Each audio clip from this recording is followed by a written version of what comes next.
Well, these days, we can all use a good laugh. And lucky for us, starting Monday, the New York Comedy Festival is back. It's been off for a year because of the pandemic, but more than 200 comedians are ready to hit stages again. They'll perform across all 5 boroughs at some iconic venues like the Apollo Theater, Beacon Theater, for a week of non-stop laughs. Joining me now to break down this exciting week is a New York City comedy legend, Caroline Hirsch, who started this festival back in 2004 and owns the famed comedy club Caroline's on Broadway. Caroline, thanks for being with us. Hi, Dana. How are you? Hi, I'm good. We spoke a couple of years ago. We're bordering the pandemic here, so it's good to see you on the other side of the more serious parts of it. Had to have been tough for comedy fans and comedians and businesses like yours. Well, you know that we were, mandated to close down. So this year we decided that we were going to try to help all of the smaller venues around New York City. So we're doing over 100 shows all around the 5 boroughs. So everybody should go to NewYorkComedyFestival.com, go in there, find a show in your neighborhood, go out and see a show and support the local venues because they've had a really rough 14 months of being closed down. And we're trying to help out everybody else around New York City and get the city laughing again. Yes, talk about that, get us laughing again. Is comedy different? I don't know if it's different, but it just sort of seems like it's a reawakening now. And we're so excited to get back out again, going back to see Gary Gulman at Carnegie Hall, Bill Maher at the Hulu Theater at Madison Square Garden, Brian Regan at the Beacon Theater, Michelle Bateau and Michelle Wolf at Town Hall. Michael Rappaport will be at Caroline's. So there's something for everyone to come out and see. And the festival starts on November 8th with Stand Up for Heroes and goes through Saturday, November 14th. We also have New York's Funniest at Caroline's. And this year we're doing something very new called Comedy Included with Citibank. It's 2 days of panels at Caroline's. And we're going to talk about diversification and bringing new voices into the comedy and entertainment business. And the public, I'm sorry for interrupting, the public can come see that as well? Yes, the public can come. It's really, really wonderful. So we're there Tuesdays and Wednesdays at Caroline's. And then we're also doing, with Audible, a competition to find new storytellers. And we did this competition around the country, and we brought back 10 finalists to New York City, to Caroline's on Thursday evening with Audible. That is great. Tried a new storyteller for them. That's so nice. When did you start this festival? We started 17 years ago. Yes. So we started it kind of right after 9/11. We decided that we wanted to do something with the city and try to get people laughing again, and that's really how we decided to put it together again. And you've done more too. The event that, what is the one where you've raised, some $60 million, Stand Up for Heroes? It's Stand Up for Heroes, which we do with the Bob Woodruff Foundation. Andrew Box and I created this event, and we're very, very proud that we've raised over $60 million. This event is Monday night, is totally sold out, and we've really done a great job of raising money. People should not forget, just because the vets are back from the Afghan war, we have thousands and thousands of troops around the world protecting us. So our fight is never really done about taking care of the vets. You're so right about that. They're here, their families, all of them forever need our thanks and our help and attention. Before we wrap up, just getting back to the festival, which starts on Monday. Some people, they haven't been to a comedy anything. Either they're afraid they're going to have their feelings hurt or somebody else's. Can you just talk, Caroline, about the experience of going to a comedy show and how it is so New York? Well, I think, what we have in New York are the greatest venues in the world. So, going to Carnegie Hall or the theater at Madison Square Garden, it's an event. Go out to dinner, go see the show, go see Gary Gulman, go see him at Carnegie Hall. Make a night of it, have a great time, laugh. It's all good for you. it's good for your health to laugh. So that's what we're also thinking. Thank you. It's really is good for your health to laugh. Get some depression out of your system. Yeah. You know, it's good. Vent You know, it's it good out. to have a good laugh. Vent it out. All right, let's just go over the dates again. Monday, November 8th, runs through the 14th on Sunday. Yes. Okay. And they can check things out on your website as you gave. Want to do that one more time? NewYorkComedyFestival.com. All right. Caroline Hirsch, thank you so much. And thanks for that laugh. I feel better already. I'm not kidding. You know, we have to take them in little sizes and we'll all feel better. Have a great Comedy Festival week. Glad you're back. Thanks. Thank you so much. Thank you.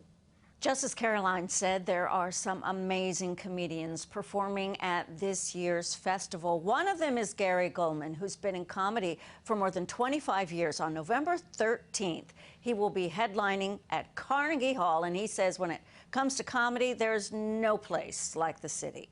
New York comedy is the best in the world. Now, I've only done comedy in America and Canada, but those are the two places that I can say New York is the best out of. You can say LA, and I'll say you're dreaming. You want to be a celebrity, go to LA. You want to be a great comedian, come to New York. This is where the best get better. Gary Gulman joining us right now. It is all about New York, so not being able to do comedy in New York for the past year. Gary, what's that been like? Well, I mean, it's my social life, it's my work, it's everything to me. So it was heartbreaking. I mean, I was just grateful that I was healthy throughout it, but it has been so exciting to be back in the clubs. I've been working all over the city, and the audiences are so appreciative and so enthusiastic, and it's just I'm so grateful to be back. It's the New York Comedy Festival, too, to come back and be a part of an iconic program that's been around for 17 years. It has the Caroline, Caroline Hirsch attachment to it, but just so many experienced comedians, younger, newer comedians. Age has nothing to do with it, I guess. But what, right. I guess what I'm getting to is how will your comedy, or how is it as you started, how is it different post-pandemic? Do you make a lot of fun about the pandemic? I mean, I tell some stories, and I talk about certain adjustments that we've made and that we haven't made, but really it's just there isn't much time that I spend dwelling on the pandemic. I think people were so resilient in New York, which has been so impressive to see, that people almost need to be reminded, oh yeah, we just went through this tragedy and this horror show for a year, and now we're back here, but the laughs don't seem to be informed by any kind of lingering depression or anxiety, and people are it's just been so gratifying to see, and I don't think the city has really missed a beat in terms of this. I mean, there are the lingering things, like I'm still doing Zoom, and I want to apologize. I'm much cuter. I'm much cuter than this in person, I assure you, Dana. Are you funnier though? I'm much funnier live. I would say that it's one thing to see some of my specials, but to see me live and also in my element and on stage in New York City, I think the people will really be happy with what I've come out with in the past year of being cooped up. When you talk about being on stage, Carnegie Hall, I mean, have you been practicing? I've been practicing since 1993, and I'm finally ready. I've taken a dry run. I take the 2 from 135th to 59th Street. I get the one at 72nd Street that I transfer, and then I'm going to walk from there. The beauty of my level of fame is that I can still take the subway and nobody recognizes me. And then it's almost as if I turn into Superman at Carnegie Hall when I put on a blazer, and people are happy to see me. So I mean, the whole thing is, when I first got offered to do Carnegie Hall, it was before the pandemic, and then the pandemic came and we had to reschedule, and I must say I felt responsible for the pandemic. I felt that the universe had decided that turned on you. yeah, things were looking too good for me and they had to make a correction. So I apologize for that, but I'm glad I can come back. Very good. And your show, the title "Born on Third Base," your show at Carnegie Hall on Saturday the 3rd. Born on Third Base. The 13th. Sorry, of course. It's November 13th. I'm sorry. Sorry, yes. no, thank you for correcting me. Saturday the 13th. Yeah. Okay, Born on Third Base. Okay, I went to baseball first, and then I'm thinking, I bet I'm wrong. Well, it is related to baseball in that the expression third base is a baseball term, but it's more along the lines of there's an expression, he was born on third base and thinks he hit a triple. And I have seen people who really had great advantages over their lives being born into money or being born into great opportunities. And even though I was born, we were poor, we were on food stamps and welfare, I feel like I had a great advantage because I was a white male in the 70s.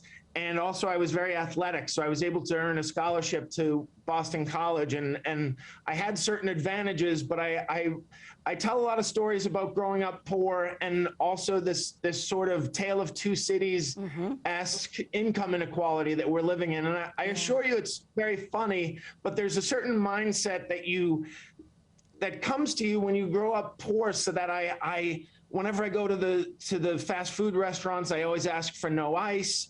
To save, I don't know, my mother just ingrained in me, you would save several sips of sodas if you asked for no ice. And I take the old soap chip when I finish the bar and I fuse it to the new bar of soap because my mother has me convinced that I'll save 6 lathers. And so all these things that I'm doing, I can afford a new bar of soap and yet I'm trying to save. So these are the types of observations that I've made over the years from being poor and now having a little bit of money, but still trying to save money every chance I get. Hey, relatable, totally relatable. Yes. You grew up in Boston. You went to Yes. BC. You said I went to BU. That's a whole other story. Anyway, the Great Depression, your HBO special. This, what I have here, is a tour de force look at mental illness. Hilarious and inspiring, and I think that's just so great that more of us are talking about it. I mean, obviously the comedic look is one type of relief, but just putting it out there, breaking the stigma. Oh, thank you, Dana. That's nice of you to bring that up. It came out 2 years ago, and I get emails and messages every day mentioning that it made them feel less alone, or that they got treatment or went back into treatment or tried different medications, because I've tried a lot of different treatments, and I talked about that and what worked and what didn't work and what worked for a time. The thing I want to say, and I don't mean to be glib, I'm being honest about this, there's never been a better time in history to be mentally ill. There are so many treatments, people are more understanding of mental illness.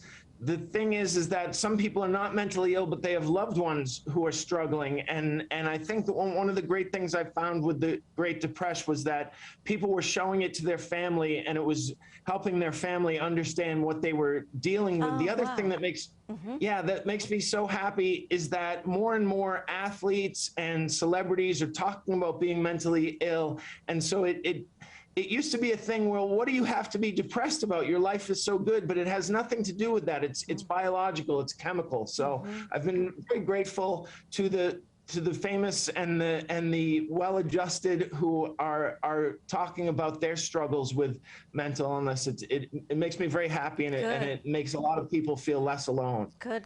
I totally agree with you. Before we wrap up, so Saturday, November 13th, Carnegie Hall, part of the New York Comedy Festival. Just some ending thought on how psyched you are to be part of this.